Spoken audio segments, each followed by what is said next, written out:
Hi, once again we are back on Ekman Sochki Tea Talk, our train of thoughts with series of an episode with Dr. Dinesh Kapadia. What we have seen, like he has been practicing yoga for longer and is a part of an art of living since 2001. And his area of an interest was in EFT, Meru, Marma, and bad flower remedies which are there. On this episode, we are going to take up as far as healing naturally is concerned. If we talk in terms of overall life, where we talk in terms of mind, body, emotions and the spirit, sir इसमें से एक चीज़ ऐसी है, उसमें से अगर एक level किसी को सुपरसीड कर जाए जैसा मन है तो बंदा भटक जाता है जी। तो इसमें हमें मन को कंट्रोल करना है। मन एक शैतान है जो हर एक जगह भागता है and there is lot of negativity which comes in. और कई बार ऐसा होता है like it's we block our growth, we block our growth in the sense like कभी फियर फैक्टर रहता है, कभी डाउट्स रहती है, कभी वरीज रहती है। ये सब चीज़ें ना ब्लॉक कर देती है माइंड को, नेगेटिविटी मतलब इसमें शुरू हो जाते हैं जी। तो when we talk in terms of an healing naturally जी, so what are the natural way of healing? Okay, see अगर हम ऐसे देखा जाए, अगर हमारा शरीर को भी देख ले तो हमारा शरीर जहाँ से शुरुआत हुई है, एक सेल से शुरुआत हुई है हमारी। तो हमारा एक सेल से मल्टीप्लाई होके आज बिलियंस ऑफ सेल हमारे शरीर के अंदर। तो ये कैसे हुआ? देखिए, एक सेल जहाँ से शुरुआत हुई वो एक जगह पर जाकर आंख बना, कहाँ पर कान बना, कहाँ पर नाक बना। तो ये कहाँ से इंटेलिजेंस आई कि यहाँ नाक ही बनना चाहिए? अगर आप ऑब्जर्व करोगे तो ऐसा नहीं होगा कि किसी की आंख पीछे दिखेगी आपको, किसी का नाक कहीं ऊपर दिखाई देगा, ऐसा कहीं नहीं दिखाई देगा। Very may be fractional of मतलब बिलियंस में शायद एक आधा ऐसा होगा जिसकी ऑबनॉर्मलिटी दिखाई देगी।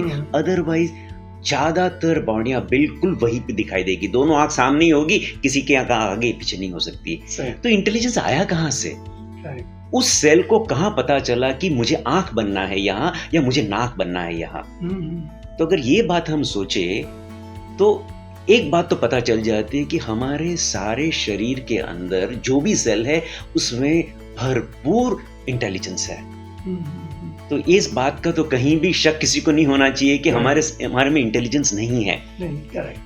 और अगर हमारे शरीर की रचना भी देखोगे तो एक सिंपल सा उदाहरण ले लेते हैं। हम जब खाना खाते हैं तो हमने तो खा लिया, मुंह में डाल दिया, लेकिन जो डाइजेशन की प्रोसेस है वो इतनी कॉम्प्लिकेटेड है। अगर किसी ह्यूमन को बोल दे अच्छा आज अपनी डाइजेशन की सिस्टम को तुम खुद मैनेज कर लो, मैं गारंटी के साथ बोल सकता हूं कि वो व्यक्ति आधा घंटे के अंदर या तो पागल हो जाएगा तो छोड़ देगा वो, क्योंकि इतनी सारी कॉम्प्लिकेटेड है। जैसे कि हमने मुंह में कुछ डाल दिया, जैसे प्रोटीन डाल दिया, तो प्रोटीन कैसे डाइजेस्ट होना है तो उसकी सिग्नल ब्रेन पे जाएगी और फिर वहां से कुछ एंजाइम सीक्रेट होगी, फिर पैनक्रियास एक्शन में आएगा, फिर लिवर एक्शन में आएगा। तो वो सब कॉम्बिनेशन बनाकर वो डाइजेशन होता है। तो अगर हम सोचने जाएंगे, अगर सोच के करेगी अच्छा चलो अब प्रोटीन आ रहा है, पहले तो आइडेंटिफाई करो कि प्रोटीन आ रहा है कि स्टार्च आ रहा है कि कार्बोहाइड्रेट आ रहा है, पहले आइडेंटिफाई करो और उसके बाद अगर हम करना चाहे इम्पॉसिबल है। ये सारा काम नेचुरली हो रहा है। इसका अर्थ एक बात है कि हमारे हर एक सेल के अंदर एक इंटेलिजेंस है। तो जो सेल अपने आप को बना सकता है वो अपने आप को हील भी कर सकता है ना।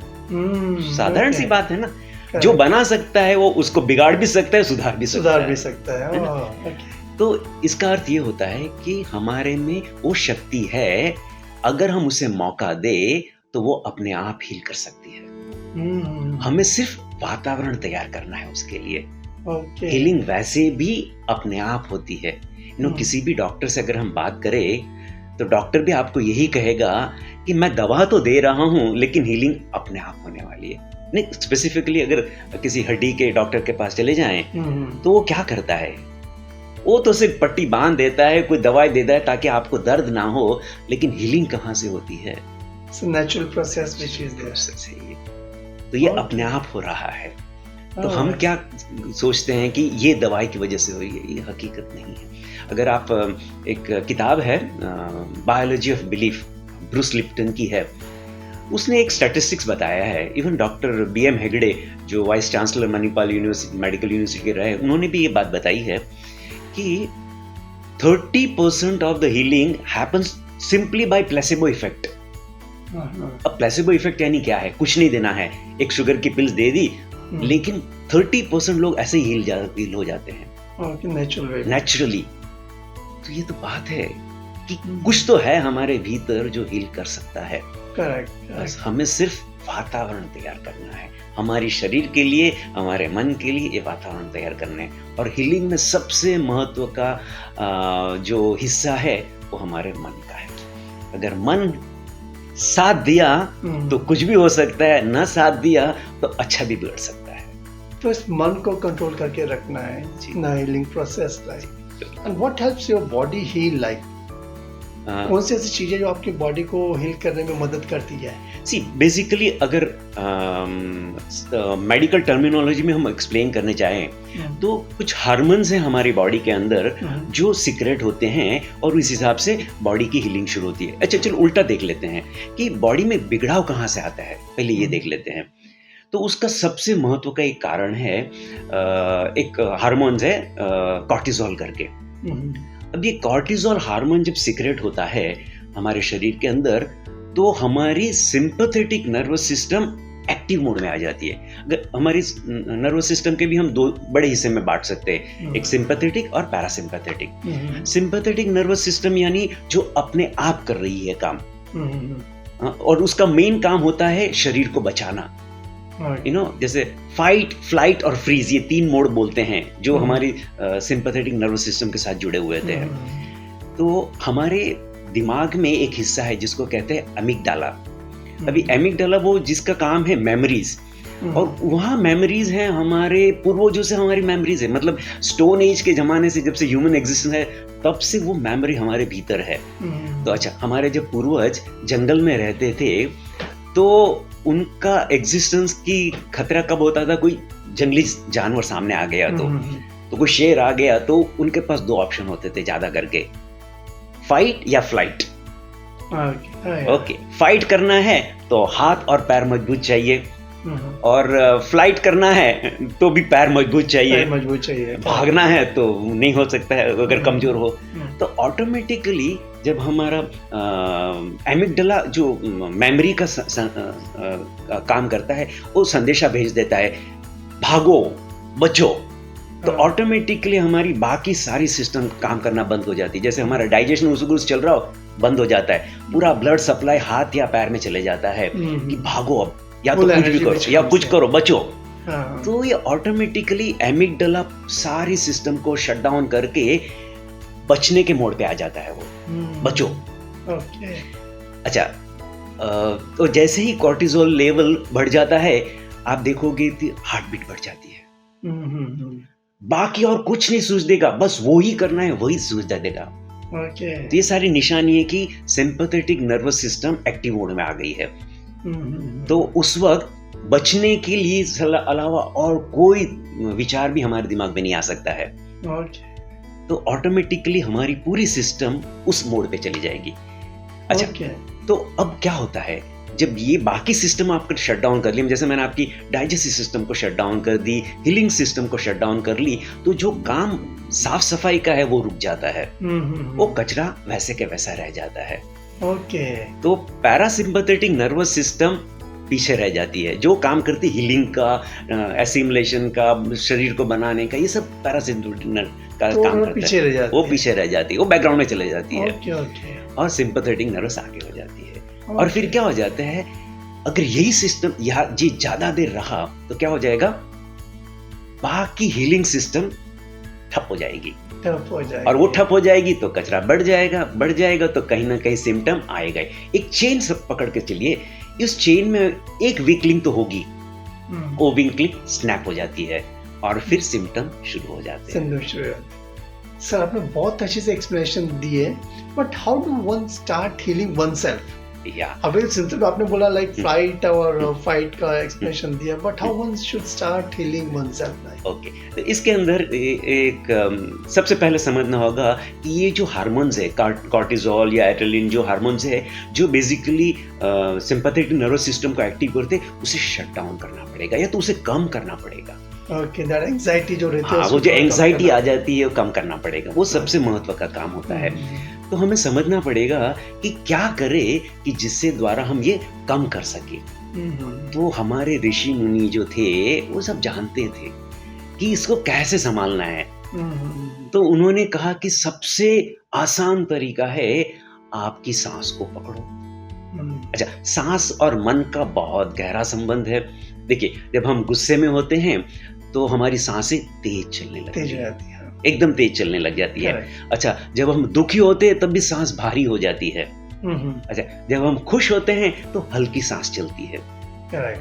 तो ये ऑब्जर्व है, हर किसी का ये अनुभव है कि सांस इस प्रकार से अपने आप होने लग जाती है जैसे जैसे हमारी भावनाएं बदलती है, और भावना और मन का संबंध है। तो जैसे भावना बदलती है तो ये सब बदलना शुरू हो जाएगा। तो हमें क्या करना है, थोड़ा फ्लो को उल्टा करना है। अब इस वक्त क्या हो रहा है, भावनाएं सांस को कंट्रोल करिए, हमें उल्टा करके सांस से द्वारा भावनाओं को कंट्रोल करना है। तो ये एक तरीका है जिसको हम कहते हैं प्राणायाम।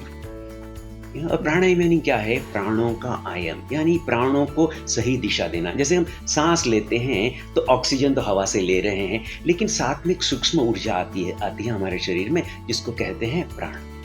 ओके।